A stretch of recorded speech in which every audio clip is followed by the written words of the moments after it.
Right now, while you're reading this, your data is passing through one of the most dangerous places on the planet. Not through a satellite, not through the air, through a 29-kilometer strip of water between Africa and the Arabian Peninsula, the Bab-el-Mandeb Strait. In Arabic, the name means Gate of Tears. Ancient sailors gave it that name because of its brutal currents and hidden reefs. Today, 17% of global internet traffic flows through those same gates of tears. Every text message you send, every bank transfer you make, every time you hit play on Netflix, all of it physically travels along cables lying on the floor of this strait. Cables roughly the diameter of a garden hose. In February 2024, 3 of those cables were damaged simultaneously. East Africa lost up to 90% of its internet connectivity overnight. Financial transactions stalled. Businesses lost millions of dollars in a single day. The repair ship couldn't reach the damaged site for weeks. And here's the question nobody is asking out loud. Why does the entire digital world depend on cables sitting in one of the most vulnerable places on Earth? The answer goes deeper than you'd expect.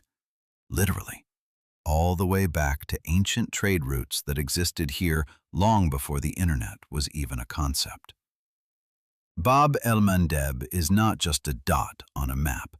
It is the place through which humanity has been doing business for thousands of years. The ancient Egyptians knew this strait. They built ships specifically designed for Red Sea navigation to reach the trading ports of Arabia and beyond. Spices, incense, silk, all of it flowed through Bab-el-Mandeb. Whoever controlled this strait controlled trade between east and west. On the Yemeni side of the strait sits the city of Aden. It is one of the oldest ports on Earth. In the Middle Ages, Aden was so wealthy that contemporaries called it the key to the Indian Ocean. Merchants from across the known world stopped here. Persians, Indians, Chinese, Venetians. The city was a crossroads of civilizations, centuries before anyone invented the word globalization. Now here's where it gets remarkable. When the British Empire laid the first telegraph cable between Europe and India in the 19th century, it routed it directly through Bab-el-Mandeb. Not because it was technically the easiest option, because it was the only logical route. The same path that cargo ships had been following for millennia. The telegraph cable was laid right on top of the ancient trade routes. Then, a telephone cable was laid on top of that. Then, internet cables on top of those. Today, the floor of this strait is a layered archaeological record of human communication, every era adding its own cable on top of the previous generations. The spice merchants and your Spotify streams are moving along the exact same corridor. Most people picture undersea internet cables as massive, armored structures, thick steel tubes that could survive just about anything. The reality is almost laughably different.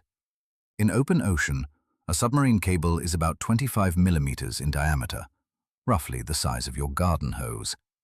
Inside are a handful of glass fibers, each one thinner than a human hair. Those fibers carry pulses of light. That light is your data.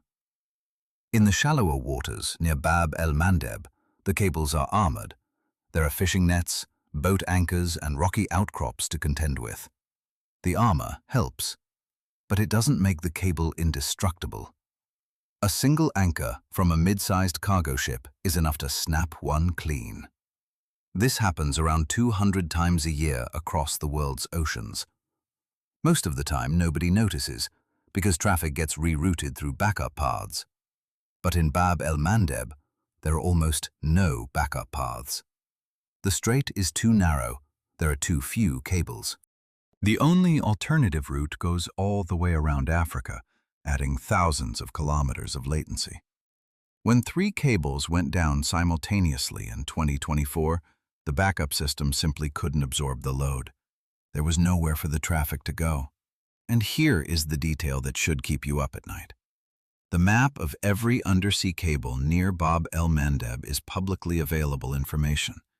Anyone can go to submarinecablemap.com right now and see the exact location of every single cable. The coordinates, the depth, the route, everything. It's all just sitting there, open to the public. For decades, the assumption was that cables were protected by the simple fact that they were invisible and inaccessible. That assumption is now dangerously out of date. On the African side of the Strait sits a city most people have never heard of. But without it, the internet for half the planet would work in a fundamentally different way. Djibouti. It's a tiny country, roughly the size of a mid-sized Australian state, population under 1 million. But the cables that serve East Africa, the Arabian Peninsula, South Asia, and parts of Europe all pass through it. Why here? Because Djibouti sits at the exact point where the Red Sea meets the Gulf of Aden. It is the only place where cables can come ashore on one side and dive back underwater on the other without going all the way around an entire continent. Pure geographical luck transformed this tiny nation into one of the most critical digital nodes on the planet. Djibouti saw the opportunity and leaned into it hard. The country built one of the most advanced data centers in the region. It laid overland cable corridors into neighboring countries. It offered preferential terms to telecoms companies looking to land their cables. Today, Djibouti is the digital gateway for more than 30 countries across Africa and the Middle East. A country nobody talks about controls the internet for hundreds of millions of people. And here's the paradox that deserves a moment of silence.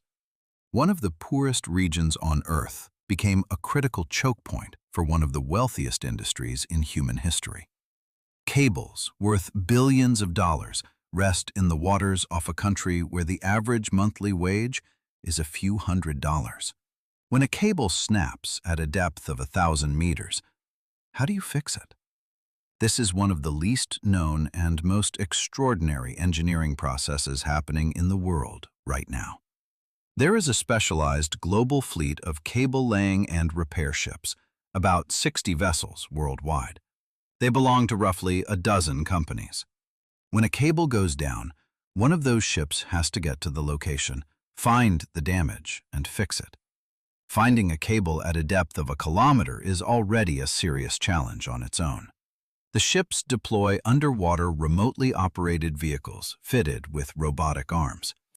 The ROV descends, locates the cable, grabs it, and brings it to the surface. Sounds straightforward. In practice, just the search phase can take several days. Then the cable comes up, engineers find the break, they cut out the damaged section. They splice in a new piece. Every join has to be aligned to within a micron, because the glass fiber inside is thinner than a human hair, and light has to travel through it in a straight line. The repaired cable goes back down.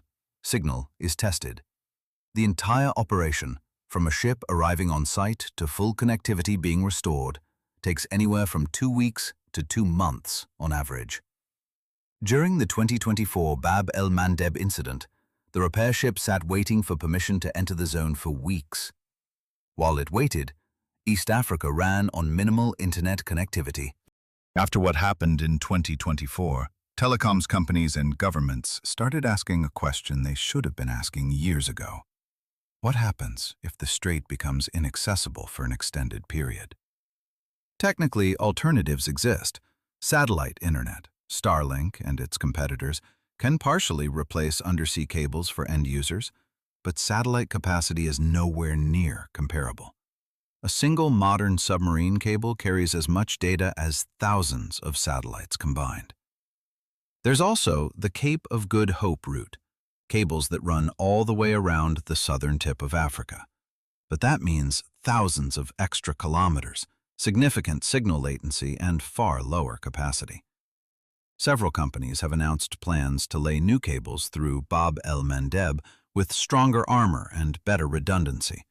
Google, Meta, Amazon, every major tech company is pouring investment into undersea infrastructure.